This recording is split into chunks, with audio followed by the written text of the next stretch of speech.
Ladies and gentlemen.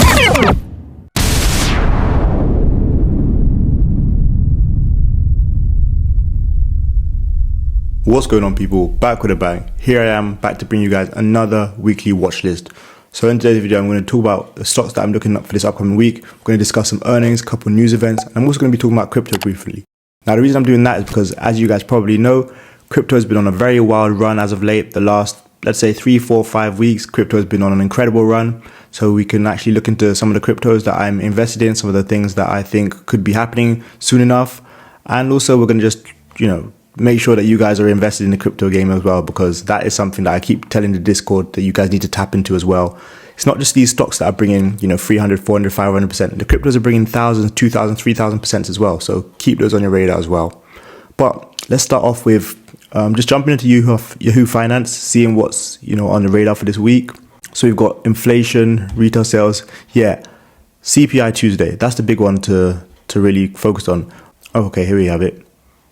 So, yeah, we're expecting 0.3, which is going to be lower than the 0.4 increase from January.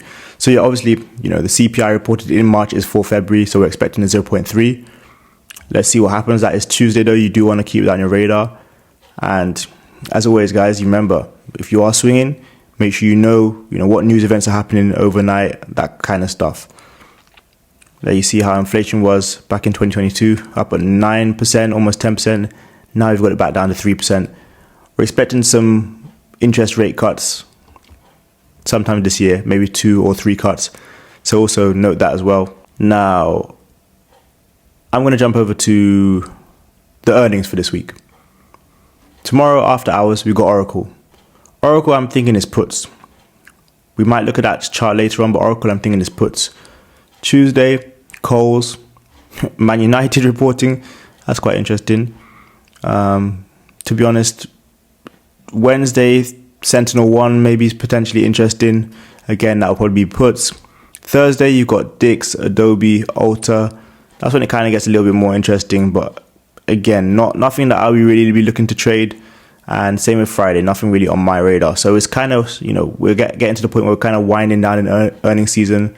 And it's going to be back to, less noise, less wild trades overnight, especially those Thursdays to Fridays. But still, we're going to make money in any market. Now, what do we want to talk about next? Crypto, or are we going to get into some stock charts? Let's go crypto, because I want you guys to be tapped into crypto. So this is Crypto Bubbles. Let's look at the week. Oh, look, so many cryptos are up. You might see some that you recognize. BNB, Ethereum, Floki. Honestly, CRO, Sol, Bonk, Sheep. Honestly, there are a lot of different cryptos out there. You can invest in, whatever you prefer, whatever you know about. But just remember, keep an eye on the different charts, keep an eye on the different ranges, time frames that they've been trading, so you can see what's been happening. Pepe, with Floki, Sheep, Bonk, those are the ones, that have been getting a lot of the hype recently. Decentraland there as well. So look at that. In the past month, WIF is up 823%. So for those of you with dog WIF hat, you are really eating. Pepe, same thing. Floki, same thing. Over 700% gainers over a month period. Not many stocks are going to do that for you over a month period. Maybe in a day, if you're lucky, but yeah, over a month period, not really. Now, if you click on the yearly, you're seeing Bonk up almost 7,000%. This is what I was talking about earlier when it comes to the thousands. Sol up almost 700% over a year. For a coin like Sol, that's incredible. Doge 148, Bitcoin of course 227. Doge is kind of lacking, to be honest. It's kind of lacking. You see Ethereum, Sol, Bitcoin, a lot of the meme coins moving, and Doge is only up 148% in comparison to 2021 this time when it was up ridiculous amounts. 200, 300, 400, 500. Within a few weeks, within a month. And then on the day today, crypto's been kind of red, which is a good sign for me because it means, hey, there's buying opportunities. So I might look into getting some Sheep, some Bonk, maybe some more Mong as well. We'll see. Bobo as well is always hanging around. But yeah, just wanted to put some crypto on your radar because for me, we're about getting rich. It don't matter if you're in Discord, if you're in Patreon. In my Discord, we talk about getting rich. Don't matter if you're in, like I said, Discord, Patreon, if you're in whatever. You need to make sure you focus on getting the money however it comes in. If that's real estate, if that's crypto, if that's stocks, make sure the money's coming in. So anyway, let's pull up some charts. What I'm looking at this week. I'm going to start with Oracle because they're reporting earnings, right? So you can see my range. I've had my resistance around 117 and my support at 99. Ideal scenario is we drop down to that 99 level. Do I think that's going to happen? Probably not. But what I do think can happen is us dropping down back to 107. That's a $5 drop, and then maybe eventually down to around 101, 102.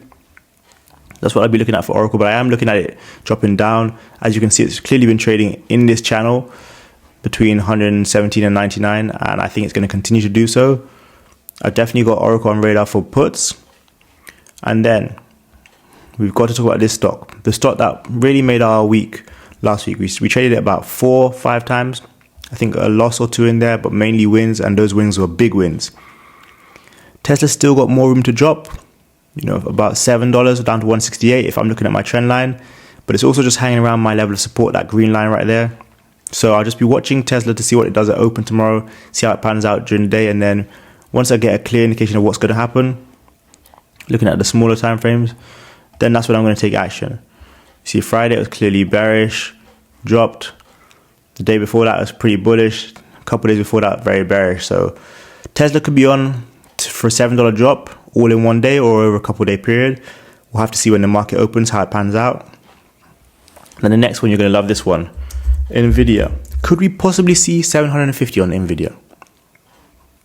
Could we possibly see 750? Well, here's how to know. Let's see the daily chart. You got the 9-day moving average and the 21-day moving average. Now, the 9-day is around 851. The 21-day is around 785. To be honest, I'm more looking at Nvidia dropping down to that 21-day moving average around 785.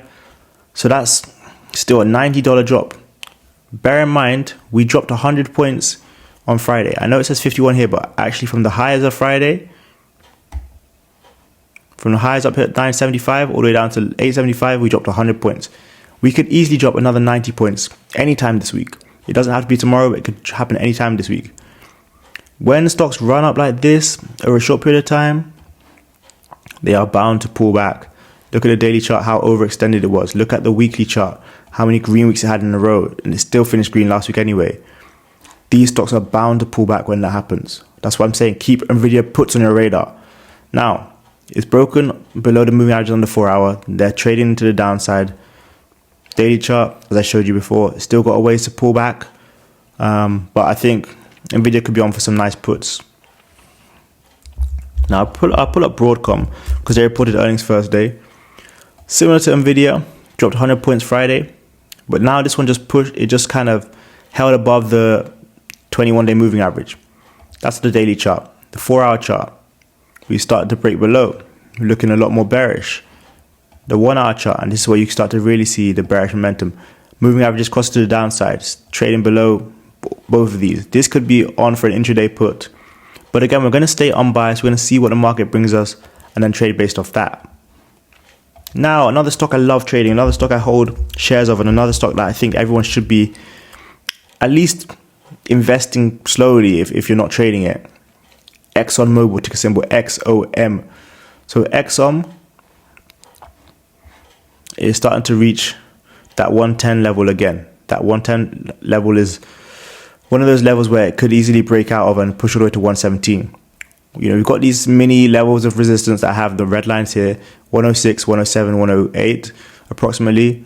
We break out and push past those, then 110, and then eventually 117 could be on the cut. So I'll be looking at swinging Exxon calls, just like last week where I did from Wednesday to Thursday.